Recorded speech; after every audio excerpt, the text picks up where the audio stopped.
আসসালামু আলাইকুম প্রিয় দর্শক। 1 জুলাই থেকে নবম পে স্কেলের নতুন বেতন কাঠামো অনুযায়ী বেতন পাবেন সরকারি চাকরিজীবীরা।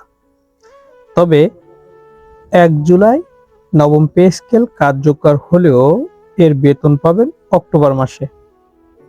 কারণ হিসেবে দেখিয়েছেন যে বেতন পুনর্নির্ধারণ, আবার এর যে বিধিবদ্ধ যে সংশোধনগুলো আছে এইগুলো করতে একটা নির্দিষ্ট সময় লাগে।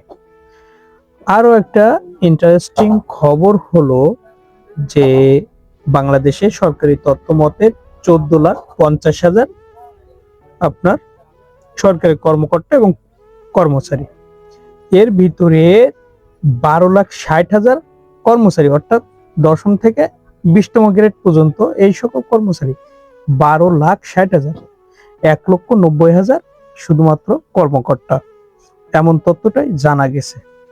এক্ষেত্রে যে মূল্যস্ফীতি বা মুদ্রাস্ফীতি যে বৃদ্ধি পাইছেন, এক্ষেত্রে যদি 50% বেতন বৃদ্ধি পায়, মানে বেসিক বৃদ্ধি পায়, সেক্ষেত্রে তাদের যে এবং তাদের যে ইনসেন্টিভ হিসেবে 10 থেকে 15% সুবিধা দেওয়া হয়েছিল, এটাকে বাদ রাখা হয়। মূলত ঘোষিত যে বেতন বৃদ্ধি পাচ্ছে দেখা যাচ্ছে তার থেকে তুলনামূলকভাবে প্রবৃদ্ধিটা কম পাওয়া যাবে বা পাওয়াটা কম পাওয়া যাবে বেতনটা। সেক্ষেত্রে সরকার বা সচিব কমিটি যে আছেন তারা সিদ্ধান্ত নিচ্ছেন যে প্রথম শ্রেণীর কর্মকর্তাদের ক্ষেত্রে বা দ্বিতীয় শ্রেণীর কর্মকর্তাদের ক্ষেত্রে 40% সুবিধা রেখে নিম্ন এবং মধ্যম শ্রেণীর যে সকল কর্মচারী আছেন তাদের ক্ষেত্রে 60% বিশেষ সুবিধা রাখা বা বেসিক বৃদ্ধির প্রস্তাব, সুপারিশ বা আলোচনা চলমান রয়েছে। তাহলে দেশের বড় একটা অংশ যারা রাষ্ট্রীয় কাজের সাথে জড়িত এবং সরকারের যে সরকারি আসুক না কেন সেই সরকারের কাজ করে থাকেন এই 12,60,000 কর্মচারীরা কিন্তু।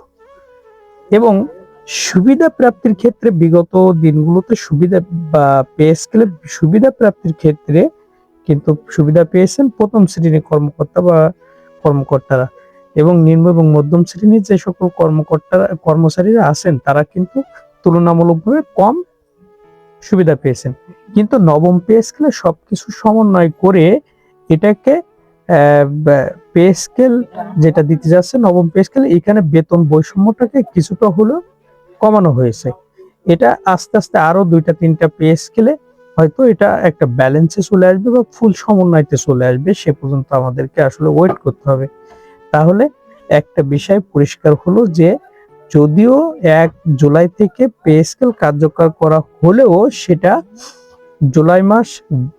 জুলাই, আগস্ট, সেপ্টেম্বর, অক্টোবর মাসের বেতনের সাথে সমুদায় টাকা একসাথে সেটা পে করবে সরকার, এমন তথ্যই কিন্তু পাওয়া গেছে আজকের একটা দেশ রূপান্তর নিউজে। তো প্রিয় দর্শক, সমস্ত বিষয় মিলে নিম্ন এবং মধ্যম শ্রেণীর কর্মচারীদের সুবিধা দেওয়ার জন্য এই পে স্কেলটা করা হচ্ছে। ভালো থাকবেন। আসসালামু আলাইকুম।